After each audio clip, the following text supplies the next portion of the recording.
Destiny is known for having weapons, abilities, and glitches that can be game-breaking. The most recent of these game-breaking bugs was the AFK Forge farm in Destiny 2. By simply lowering your power level below 750, or not lowering your power level at all in some cases, players were able to gain Engrams to be decrypted for a higher power level than intended. This was quickly patched much to the community's dismay, but it got me thinking.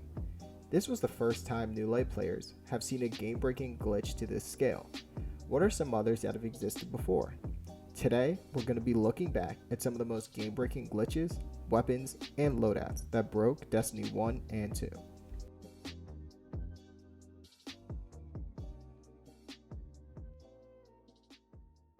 Let's start at the beginning, the very beginning. In September of 2014, Destiny 1 was released, and about a week into the game, players had already figured out an exploit for obtaining higher power level gear at a rate faster than intended. This was with the Loot Cave, a term given to an area on the Cosmodrome that allowed for killing ads infinitely in hopes for legendary Engrams to drop. But legendary Engrams weren't guaranteed to be a legendary drop. You might have heard of legendaries decrypting into rares, which is true in vanilla Destiny 1. Nevertheless, players grinded this cave for hours in hoping of getting legendary gear. That is until Bungie patched it about a week after it was made public, but it is still memorable to veteran players as it is the first of many game-breaking glitches. By the time the Loot Cave was patched, most players were almost raid ready and attempting the Vault of Glass raid on hard mode to try to get their hands on things like Fatebringer and Vex Mythoclast. More on Fatebringer later. But by mid-October, a bug was found that would allow for nearly anyone to get a chance at Vex Mythoclast. Players found a way to push the final boss, Atheon, off the map. The most reliable setup was by using a Sunsinger Warlock with solar grenades to push Atheon off the ledge. This allowed for players to defeat Atheon solo, and never having to worry about legitimately doing the boss encounter.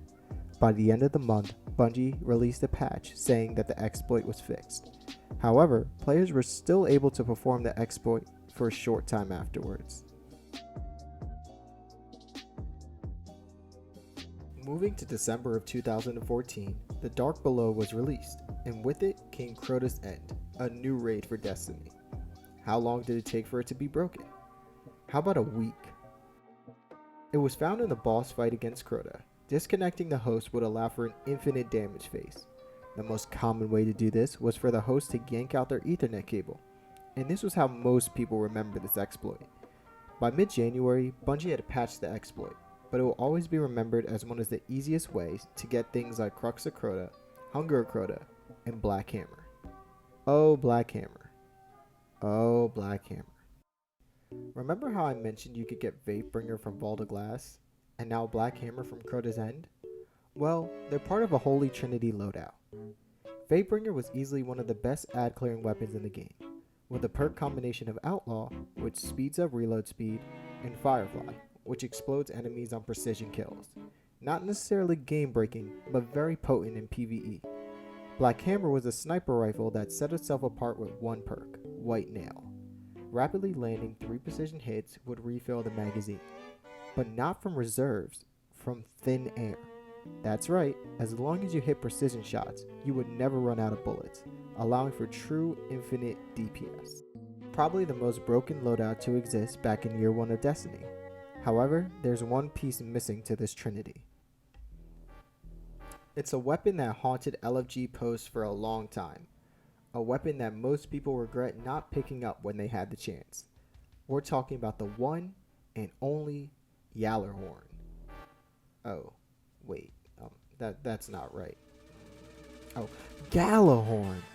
The most broken exotic to touch Destiny, all because of one perk, Wolfpack rounds. Rounds split into tracking cluster missiles upon detonation, aka absolute firepower. It was a must-have for doing PvE content, and players struggled to grind for it in any way they could. And back then, there wasn't a faded Engram or exotic farming. Nope, you just had to get lucky, and I mean really lucky. I mean, have you ever heard of the legend of Smudgy Pluto? Smudgy Pluto? Smudgy Plato? I don't know. It's Smudgy Pluto, okay? But getting back to the Holy Trinity, this loadout dominated the PvE scene for a long time and was a raid favorite loadout for almost all of Year 1. It was also used in solo content for its overwhelmingly strong add and boss clear potential. Sadly, once the Taken King was released, these weapons were sunset, forcing players to find new weapons. Sounds kinda like what we have going on right now. Following Year 1, the Taken King and Rise of Iron's weapons were much more tame and focused on uniqueness rather than lethality.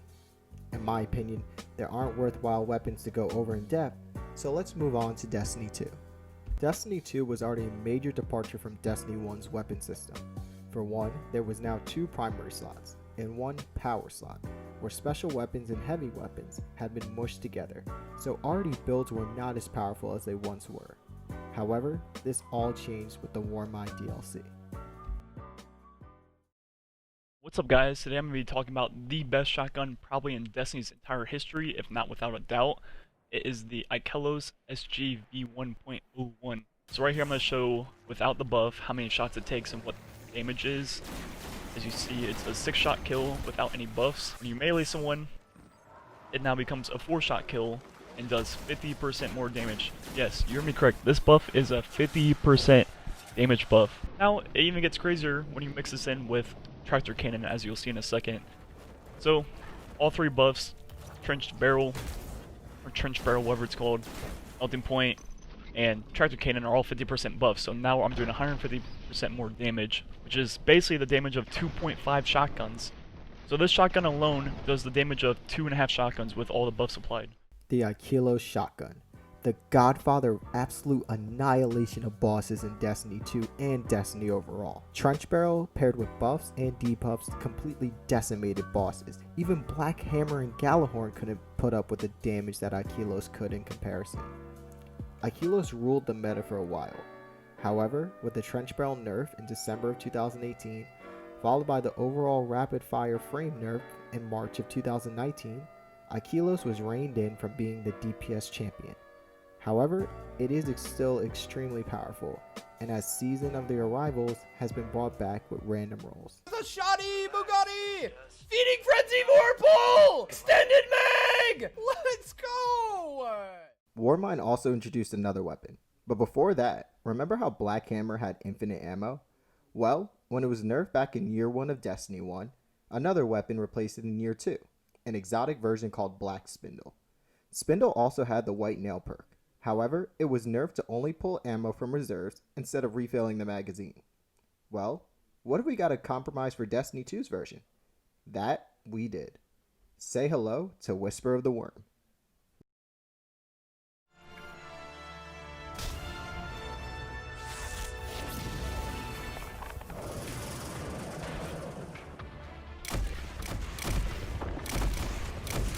Okay.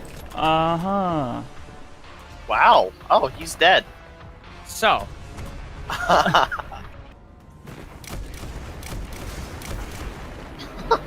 I shot a bullet. What?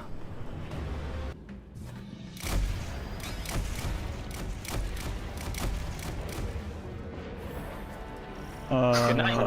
Now we've got you. Okay. Yeah, I got it. Looks like that's our target. Noctis. Careful, Guardian. He's pulsing with soul fire. Well, Dead. What was that number I was hitting? Was that 88,000? I saw an 8 in there. Yoink. All I could do was get a body shot on his back. okay. Alright, ready? See? We're going to make you proud, Takeo. One shot, he's already gone. I can. He's dead? Whisper had the best of everything.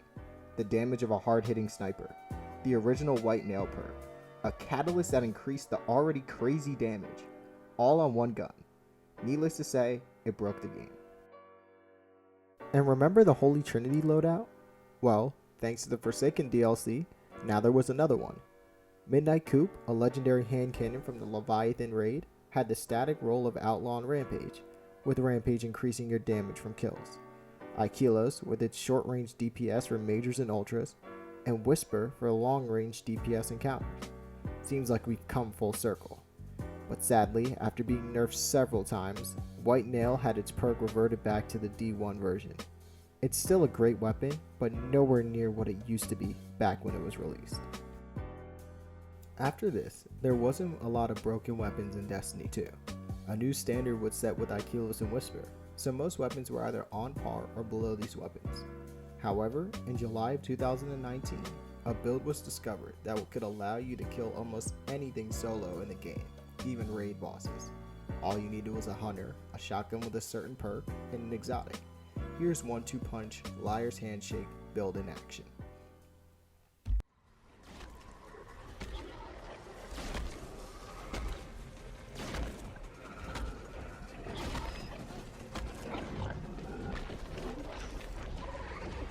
Okay.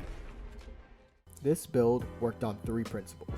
The first was Top Tree Arcstrider and its perks, Combination Blow, which increased your melee damage, and Combat Flow, which melee kills charged your dodge ability. When paired with Gambler's Dodge, which charges your melee ability when you dodge, allowed for Combination Blow to stack up to 3 times.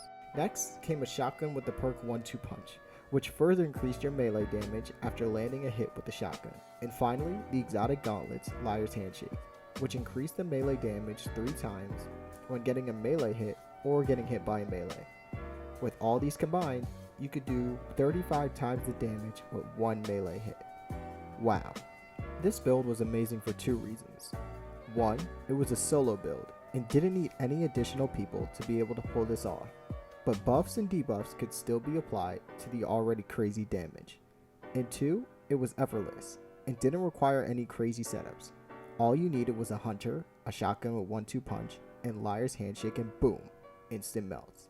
This was kept in the game for a while throughout the summer of 2019, but was nerfed in the Shadowkeep DLC update. You might be wondering, can you still pull off this combo now? The short answer? Yes. It does about half the damage that it once did, but 17 times the damage is still absolutely insane. Yeah. Let's just see if we can hit it. I'll throw nade. Without the bubble? Yeah. Alright. You did not die. Wait. No way!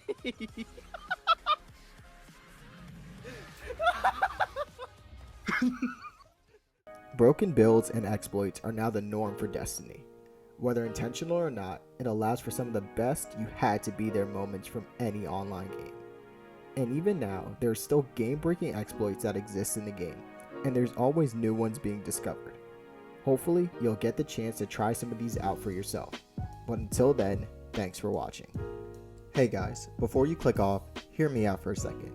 In post-edit, I just want to say that there's so much work that goes into finding these types of exploits and builds.